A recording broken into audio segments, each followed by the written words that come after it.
it just shows that you really need to spend so much time learning, because there's always something that you could do better. The body weight is so important for the skill development of strength over anything else. You have to speak someone's language so that you could connect with them. There are some skills that even if you don't touch them for a while, they stick with you. Hey, what's up guys? Thank you for joining me and welcome to the show. It is a true blessing to be able to connect with the top minds in strength each week and share these stories, insights, and experiences on becoming stronger in every area of life. And now I want to do more for you. On June 16th in the Strength Connection Facebook group, I'm conducting the Kettlebell Mastery Seminar Part 2, how to actually get stronger in as little as 1 hour a week using only one kettlebell. In this seminar, I'm going to be discussing the training modalities and programs that I found personally and from some of the greatest coaches in the world on how to maximize your training time and learn the great skill of intuition. This has been one of the greatest experiences in training I've had and has truly changed my life and the way I train and coach, so I'm so pumped to share this with you. So there's no charge, you just need to register in the private Facebook group of the Strength Connection. In this group, I share the biggest takeaways and lessons from these amazing conversations and training and strength tips for pursuing mastery and fulfillment in your life. So this group is filled with individuals looking to take full control over their strength in their lives, and it's the perfect space to explore ideas and to share your journey with others. So just go to the Facebook groups, type in the Strength Connection, and you'll be accepted immediately. All right, once you're there, click on the registration in the group, and then you're all set. All right, thank you so much for tuning in, and I'll see you on the inside. All right, welcome back, everybody. Mark, dude, it's so great to meet you. Like we were saying, for like 15 minutes before we recorded here. Like we've known each other kind of, I feel like for a while, but this is the first time we were connecting. So it's great to meet you. Yeah, it's great. And it's a big pleasure and big honor to be here. So I look forward to our conversation, and I'm going to do my best to give out a lot of useful information to the listeners.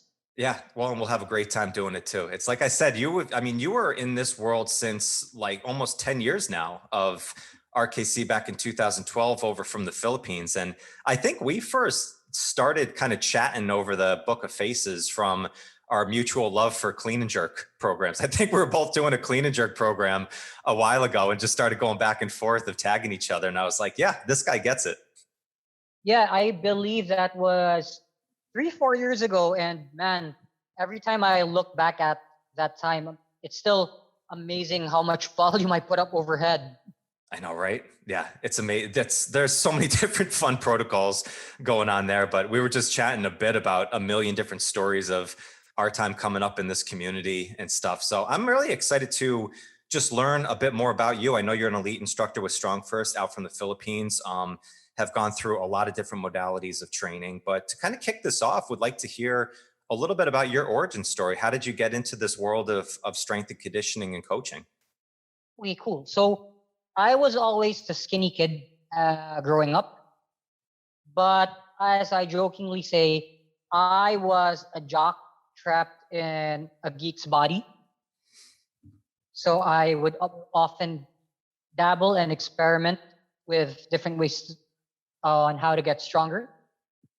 And I believe that it was when I was around 20 or 21 when I found a love for the push-up, since I was doing martial arts then, and one of our instructors said that if you can't do your push-ups on your knuckles properly for a certain amount of reps, you won't be able to punch hard. So I took that as a challenge, and then that's when I started seriously picking up some weights.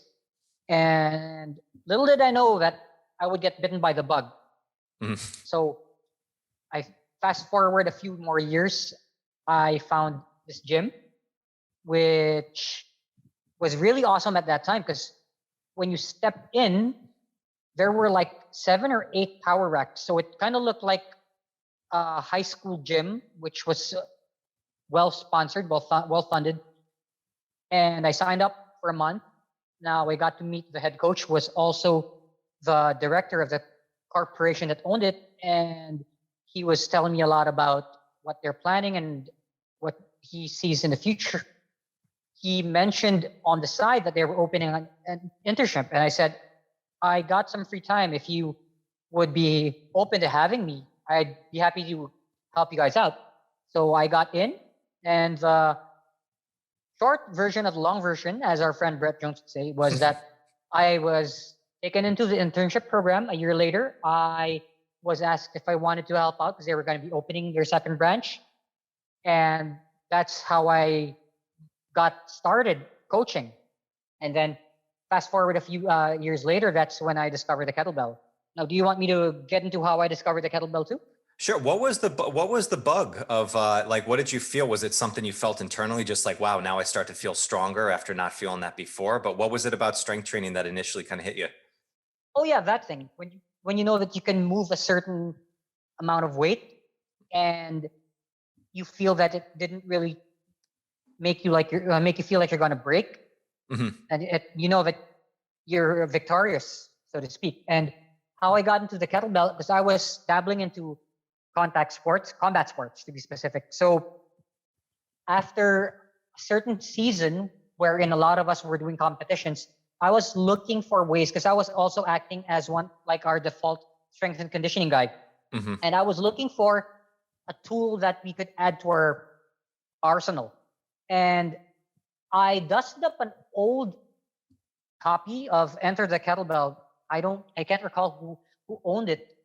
So I started reading up about it, and I said, hey, this tool actually looks pretty useful. So I was getting my hands on as much material as I could. And there was a guy who was with a different organization locally. I reached out to him, learned some things, and then I did more further self-study after that. Now, while I was starting to like the kettlebell, I wasn't really in love with it yet. And then it was 2010, I recall. I saw this book called Kettlebell Muscle by Geoff Neupert, and he mentioned complexes. Now, I was already using complexes then, but I was using barbells and dumbbells and some body weight. And I said, since this is something that I'm familiar with, maybe I can give it a try, and let's see how it goes. So that was the Christmas season of 2010. And to my amazement, of course, when it's the holiday season, we don't really eat properly most of the time. But after 6 weeks, I put on about 7 or 8 pounds of muscle, and I was still fairly lean. That got me hooked. Yeah. So I went deeper into it. 2012, I signed up for my level 1 certification in Melbourne, Australia, and I haven't looked back ever since. Wow. It's funny, those early programs of the rite of passage from Enter the Kettlebell, and then Geoff's programs of the complexes, so simple and still just so effective. I have a couple of people I'm working with right now who are just back on the rite of passage, and just the results of it, just they never fail over and over again. Like, you can keep putting out all these fancy new programs, but these things still are just such staples of programs. Yeah, for sure. I would say the rite of passage is like a classic Mustang. Ah, perfect analogy. I love that. So then you went to Melbourne, that was the level 1, from there. And you told me like, that was like, you were in one of like the original certs when it was a little bit different than it is right now. What was that experience like? Different. Oh, it was different because as we were chatting offline, I mentioned to you, it was about 110 degrees. Oof. And we were in a soccer field. So it was definitely challenging. And one of the funniest memories I have there is as we were walking back, because you remember how back then we had to bring our kettlebells and we had to put them back where we got them. As I was walking back, my hands were cramping so bad, and then suddenly my legs started cramping. So I had to pause every couple of steps. And then later that night, since we were staying, my wife and we weren't married then, and we were staying at her aunt's place, and I was washing the dishes. Suddenly I froze and I couldn't move. And then she looked at me and she says, "What's wrong?" I said, "I'm cramping all over." And then she said, "Let me finish that." So it was funny because I was so stiff that I think if someone just put me on a forklift, they could move me and I wouldn't even budge. Oh yeah. Oh yeah. It's just the sheer volume of that first day. It's like, it's always fun. Like you see everybody walk in on the second day, and it's like these like Frankenstein walks that are walking in because you're just so stiff. But then you get a little hair of the dog, and you just get a little bit of some swings, a little bit of some blood flow going in, and all of a sudden you're like ready to roll again. It's incredible how those certs just kind of roll in that pattern. Oh yeah, especially after day 2, because if you remember, day 2 is like the longest day. And then by day 3, you suddenly feel recovered. That day 2 was I remember, because this is going back to 2010 for me, like 12 years ago, which was that day 2. I think we did like 6 or 7 different workouts during that day. And I remember I did not plan for like food wise very well. So like granola bars were like my best friend that day. I don't know how I got through everything we were doing, because I was just hopping up on like 20 grams of carbs at a time, from there. But you guys did, you guys were doing most of the stuff you said outside. Like that's what we used to do, is we used to be outside with pretty much all events. Yeah, it was outdoor. And in my case, I had like a pack of cacao nibs. So I was sharing it with everyone. I'm glad it got me by. Then I had like my milk jug, which was basically like the gallon of milk, and it was filled to the brim. So I was drinking my water. Yeah. So did you go into this with more of a kind of personal mission that you wanted to do this for yourself, or was this something you wanted to get right into coaching with right off the bat?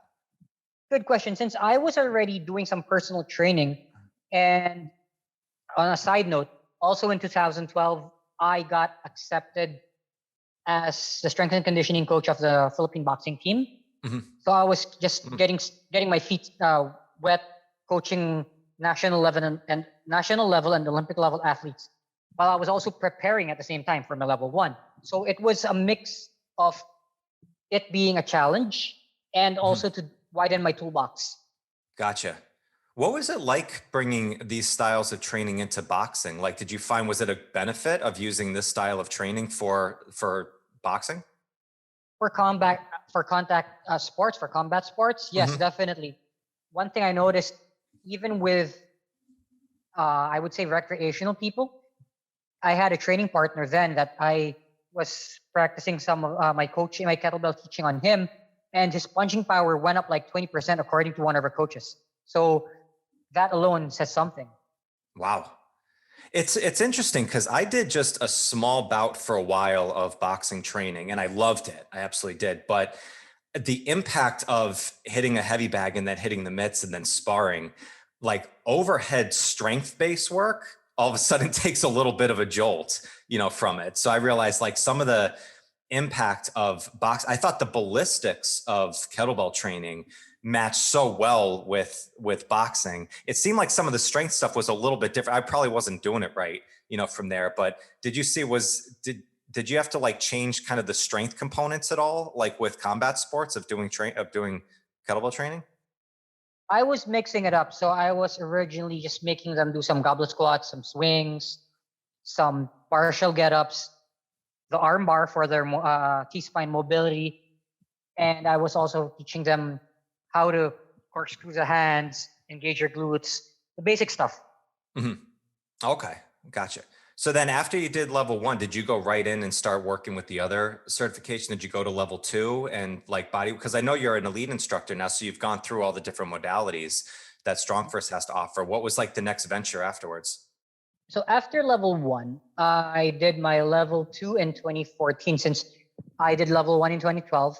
And then I wanted to get a hold of a deeper dive of the level 1 material first. Then I did level 2 in 2014. Now, after level 2, 2015, I did my SFB.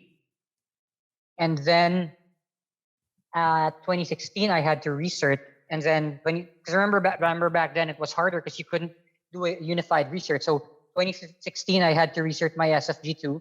And then 2017, I had to recert my SFB. Then I did my SFL in 2018, summer of 2018 in Vancouver, British Columbia.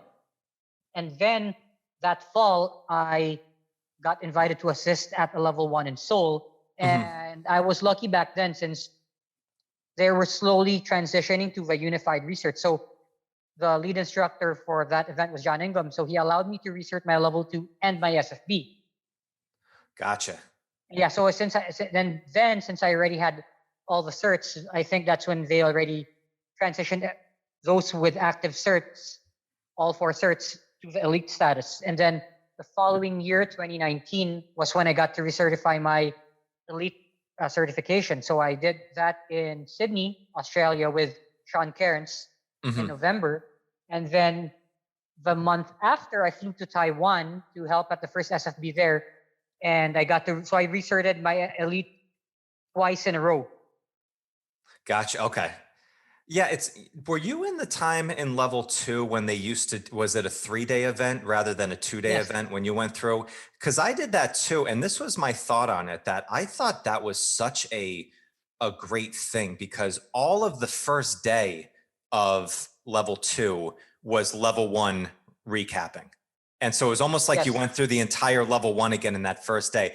I got so much out of that, of like, because, you know, just tweaking, just making the adjustments, of kind of getting into the details of the natural 6 patterns that we normally do, getting to the swing, getting into the clean.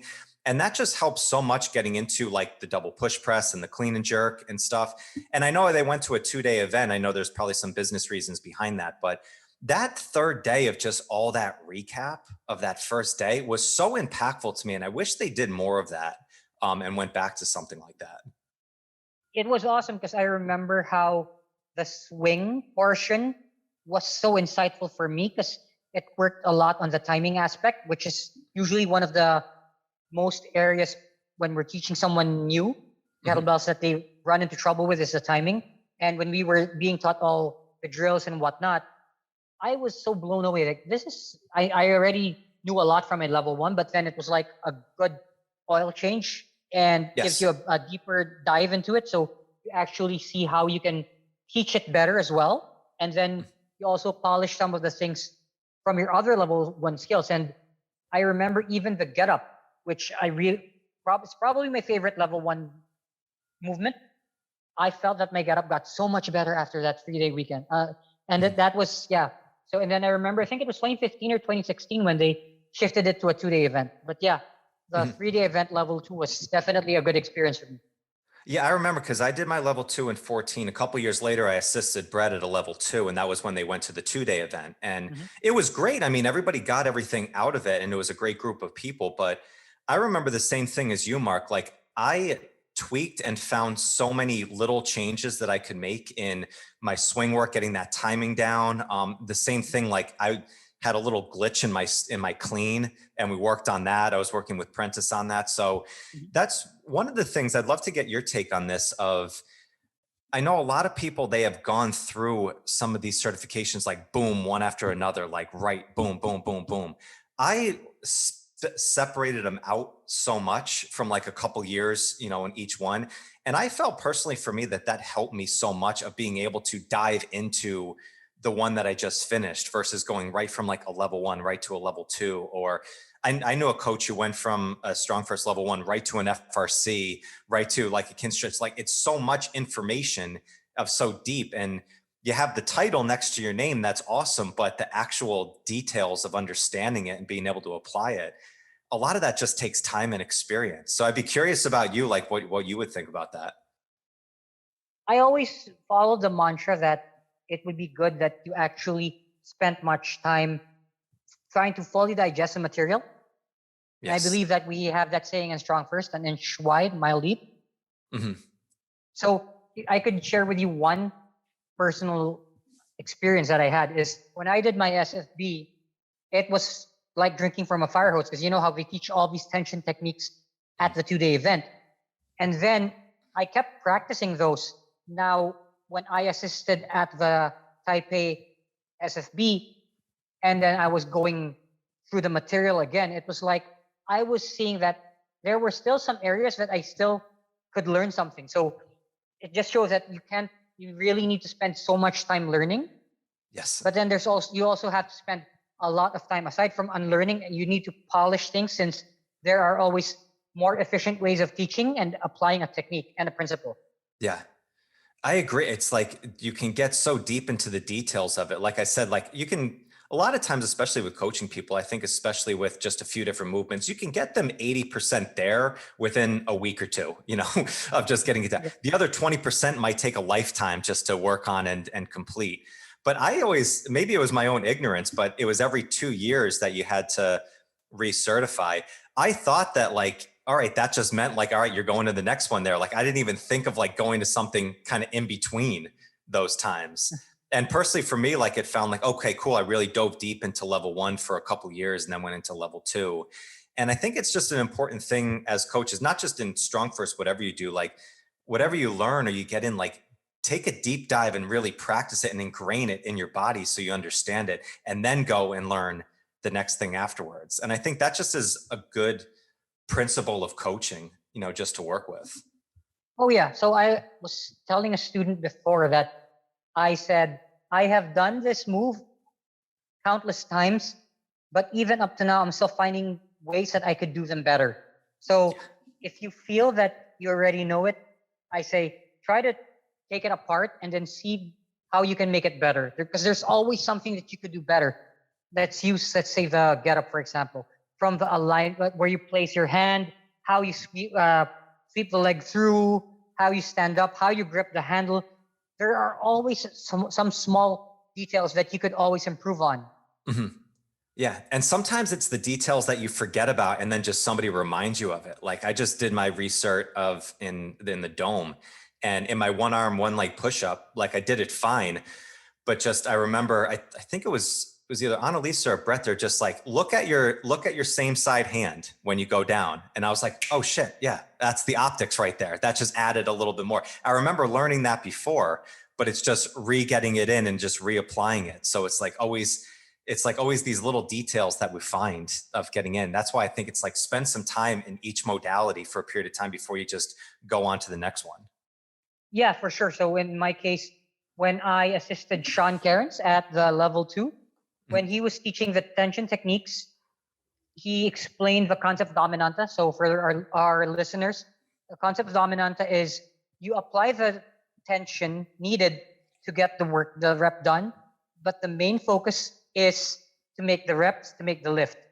So keyword dominant, right? The dominant thought process should be to make the reps. So sometimes we're focusing too much on, am I engaging my glutes? Am I engaging my lats? And all of these things. And then you forget that these things are supposed to make the rep better, not become the focus. That you're losing the attention on the lift. Mm-hmm. Yeah. So when you got back, you started applying this with your training. What was the response to it from like students and clients? Was it a pretty easy response, and was it received really well right off the bat, or did you have to do a little bit of work to get people to buy in? There were some who were already excited to learn about it, and then there were some that it took a while before they warmed up to it, since it's very counterintuitive to what we're used to seeing. For some, they could not accept it at first, but then sometimes they just have to see that, oh, they're getting stronger, or they're moving better, and of course they start to look better in the mirror, and then that's what gets them hooked. Mm-hmm. What about the athletes, like the Olympians and like the boxing athletes that you work with and stuff? Like, was that an easy kind of transition to bring this style of training into it? I know sometimes they're not so receptive of making changes with programming. There were some who liked it, and then there were some who were still not responsive to it, since it's not the floor of the gas pedal type of training, right? So some of them had to feel that it challenges them. So like for some of them, when I was demonstrating the one arm push up and the one arm one leg push up, for them that felt like a challenge. So that was what got me the buy-in, and for others it was the pistol. So finding the challenge for them, like what's the most challenging for them? So kind of get into the mindset of it. Yeah. So it's always, you have to speak someone's language so that you could connect with them. That's interesting. It is. It's like, it's always, that's kind of the art of coaching. And right there, it's like kind of find how that person learns. Like with an Olympic athlete and like an elite athlete, like they're used to that competition of something that's really challenging on them. So finding that one exercise or that one tool that kind of makes them feel like, oh, I can really improve on this, and kind of throwing that into the mix right off the bat. I can see that. That's a really good concept. And yeah, for some of them, when they felt that they were struggling to do a movement, that's what got them, okay, they had to pun intended, bite down on their mouthpiece and really dig in. So that's when they felt, all right, this feels like a challenge. So I'm gonna see if I could actually impress my coach. Mm-hmm. Yeah. And then at the same time, I would often tell them that, hey, you don't need to impress me. If you're doing the reps, you're doing fine. The last thing I want for you is to get hurt. But there were some who were, and I say this, if you're dealing with national up to Olympic level athletes, some of these guys are just movement wizards. They pick things up rather quickly. Yeah. That's the weird thing with top athletes, right? It's like you just teach them anything or just show them something. They just naturally just grow with it. Like I had a couple of young baseball players that I worked with, and you introduce them to anything and they just get better at it right away. It's like, it's just that genetic component in there. What about the body weight work that you do? Like, do you find that the body weight stuff, do you teach a lot of that with your clientele, like the pistol, like one arm push-ups and stuff, like, or is that kind of more of accessory stuff? Now it's more of accessory stuff, but I would use the plank, the hardstyle plank, and the hanging leg raise, and of course the pull-ups, as I would say the low-hanging fruit. That once they get they get the feel of it, it's easier to sell them the other stuff. So like recently, I was teaching one of my students how you apply the hardstyle plank to the ab wheel rollout. And he noticed that he got like 20% more ab activation because I was experimenting on it myself so I could get more out of the ab wheel rollout than I did before. Because of course, how do you progress it? You start from kneeling and then eventually go to standing. You do a partial standing rollout, eventually try to do a full rollout. Now I was thinking there might be a better way to get more out of the movement without having to follow the usual progression. So what I found is you find that alignment, and when you can actually pre-engage your abs right before you roll out, you get a lot better movement without having the movement compensations that usually come along with the movement. Yeah, that's interesting. The body weight type training is so interesting to me because it was one of those events that I went to that I felt like crap afterwards. Like I felt good, but it was just so sore. I almost felt like I had the flu, like flying home after that event, because you just create so much tension. And something I think we forget about is body weight training is actually one of the hardest things to learn because you have no external load to kind of force you to engage. Like you have to naturally from your head down engage these muscles. But it's like transferring that into clientele, especially with general population, like how many want to do like a one arm, one leg type push-up. Like they don't ever have to do that in their life in order to do it. But the hard style aspects of what you've learned, I just realized that it's like, yeah, those principles behind it just translate into everything else that we do, whether you have a kettlebell in your hand or a barbell or just building strength. I think the body weight is so important for the skill development of strength over anything else. Absolutely. And you have to learn to find your ideal linkage so that you could get the maximum tension production for you.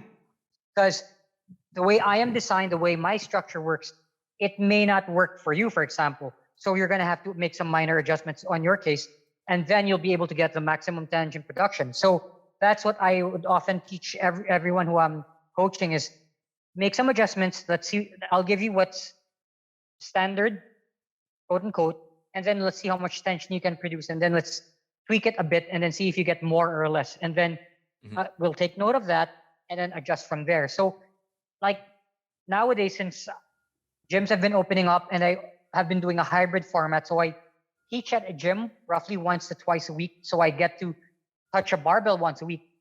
What I would do in place of overhead pressing with a barbell is, aside from kettlebell work, I've been reintroducing the pike push-up, and I'm trying to find that groove that feels exactly like how we would press a barbell overhead. And as you mentioned, since my hands are on the floor, I'm trying to constantly produce tension by constantly pushing against the floor.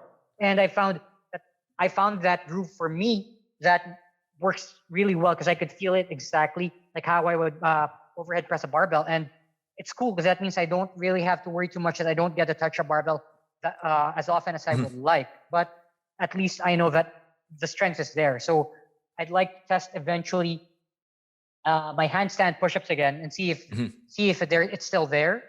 or it's something that I need to practice again. Because one thing about skill development is there are some skills that even if you don't touch them for a while, they stick with you.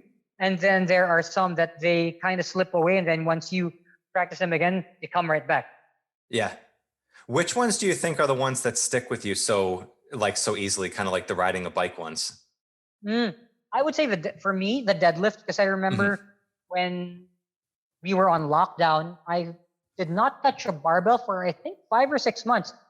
And then the first day I got back, I could still pull double my body weight. The ones that slide quickly would be overhead pressing and barbell squats. So my barbell squats dip quickly if I don't touch a barbell within 2 weeks. Isn't that crazy? It is. Barbell is so interesting. It's interesting with the different modalities, like you said, like the body weight allows you to really find that linkage, which I think is such a valuable thing that we could learn about our body, of just how our own architecture works. Like that's kind of the intuitive type of training. Like there's standards that we can follow, but you have to find your own architecture. The barbell, you kind of have to fit yourself around the barbell. It doesn't really give much. Kettlebells are probably somewhere in the middle of going on. In between, there. Yes. Yeah, but I thought that's a really interesting concept of the body weight training. It allows you to find what groove is best for you. And a pike push-up is, I think, an incredibly underrated exercise for people to work with. Like it just allows you to get comfortable being in an upside down position if you're not ready to kind of get into a full, handstand type work, but it does relay that carryover into doing something like an overhead barbell press or a military press. Yes, and for sure, if you want to make it harder, you can just elevate your feet and then elevate your hands. Pause in between reps.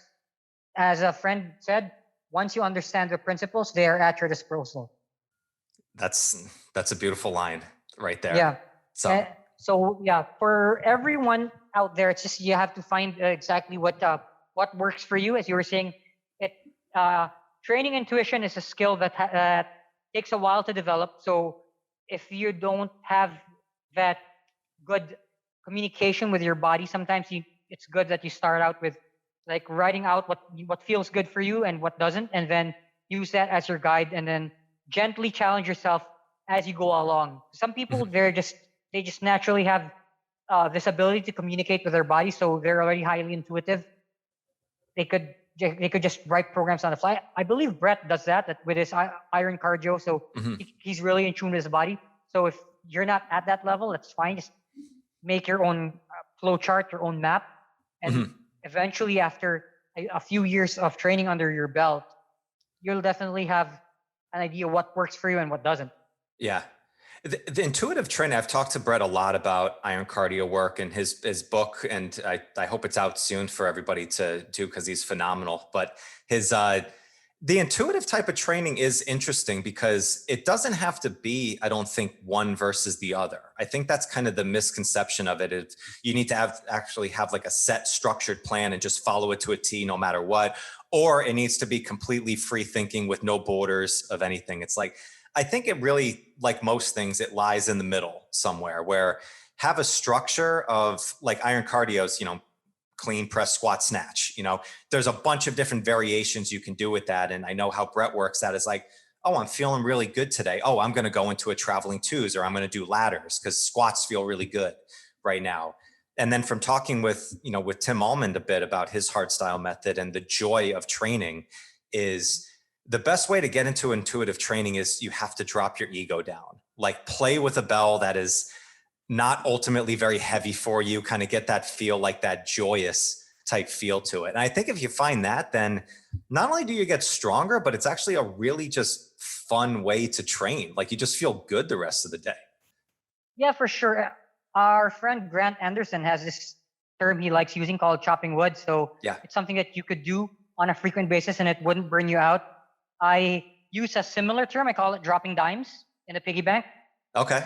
Since you don't feel, so it doesn't feel like it's a burden, right? You drop a dime, just drop a dime. So, and you want to look for the dropping dime or chopping wood type of training that you could do even on your worst day, and then make your worst day training stronger. So eventually what you could do now would probably be something that you could do on an off day. And then, you know, you've gotten stronger, but you didn't really have to break yourself down to achieve that level. Yeah. And it's funny, you know, sometimes I think like me and Chris used to call it the dictator bell. It's like you have that one bell that you can just do anything with. And that's kind of the one that is like your Goldilocks bell. Like, you know, do I feel really good today or do I not feel good today? And for some reason, like the 24K, just snatching it just feels so fluent and clean with it. But even I did too much over this weekend. I was like, oh, I'm just going to do a light workout. But I did over 200 snatches. I took plenty of time to do it. But still, I was like, still got 200 snatches in a volume. Like, that's not really a light day in there. It's still it's still a pretty good amount of load in there. Yeah, so still 200 snatches. Exactly. It's like sometimes you still have to play around with these things of working with. So what's kind of your protocol that you're following right now? Are you doing a specific plan that you're working on or kind of playing around more? So it's still playing around, but what I would normally do is I start my week on a Monday. So on Mondays, I would be doing some light to medium snatches to prep myself for my main session. And then after that, I would do some swings and some get-ups, finish off with some ab work, which is either I do some leg raises or some front lever work.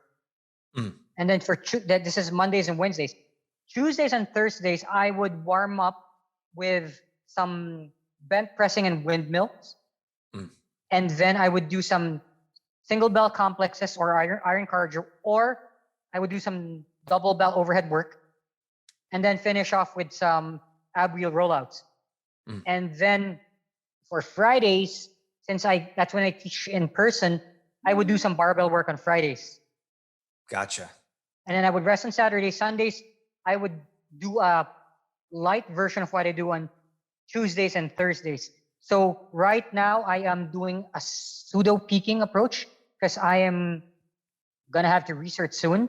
So I'm working with a 24 and I'm slowly trying to get to about 80 snatches in under 4 minutes. Now, the good thing is I have the privilege of being able to test with a 20. But I'm training with a 24. And on days that I feel good, I would do something like QND with a 28. So that would make my test bell, the 20 kilo, feel a lot lighter. Yes. Oh, there we go. So have you always done the ab work as kind of like an accessory afterwards, or is that something fairly new? It's fairly new. So it got started a few years back when I injured myself, and then I was messaging Geoff Neupert. And then he asked me a question, which is, how often do you do dead bugs? And I said, I do it part of my warm-ups. And he said, how much do you do? So I told him the exact amount. I said, I want you to try to do this much. And then I want you to add he gave me a few details. And then fast forward, last year, I was following a neck nod and neck turn protocol by Aleks Salkin. Okay. And then so it felt really good.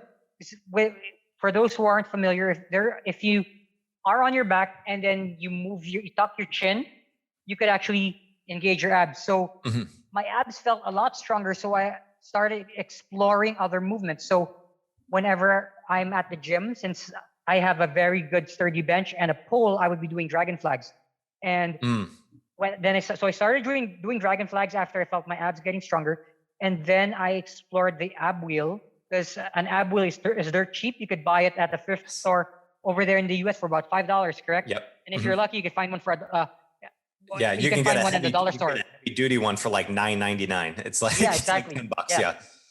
So it's a good return of investment. So I was doing dragon flags and I did the ab wheel rollout. Now I am now dabbling into some front lever work, and I was pleasantly surprised that I didn't really have to start from the lowest progression. So for those who have done the SFB, if you read the segment on the front lever there, that is definitely true. If you have enough strength in your base, that's why you want to focus on building enough strength, you could probably go straight into the single leg front lever variation. It's funny. I'm so happy that you do the ab work afterwards, because that's something that, like talking about, like you said with squats, like if you don't do it for a couple weeks, like you feel it. If I don't do some consistent ab work as accessories afterwards, I lose it like that. Like I used to be a great hanging leg raise guy. And then all of a sudden I didn't do it for a little bit. And then all of a sudden it's like, wow, this is the hardest thing that I've ever done. It's like, so I think sometimes the big lifts, you know, your presses, your squats, all that stuff. I mean, those are vital and important. Those should be the entrees of it. But I think sometimes we forget that you can do some accessory work that is really going to benefit you in everything. And I think ab work is one of those things of dead bugs or ab wheel. Ab wheel is, I think, the greatest exercise. It's like, it's so cheap. You can do it. If you have a couple of paper plates, you can figure it out, you know, kind of how to modify it and work with like a smooth surface, but just grab an ab wheel. I think it's phenomenal. Another option is if you don't have an ab wheel, you could also use like cloth rags, or you could buy the furniture sliders. Those are also, they're cheap. Oh yeah, the furniture sliders are great. We used to even just do kind of just work with inchworms just out, you know, just getting that push-up position and just a little walk out and back.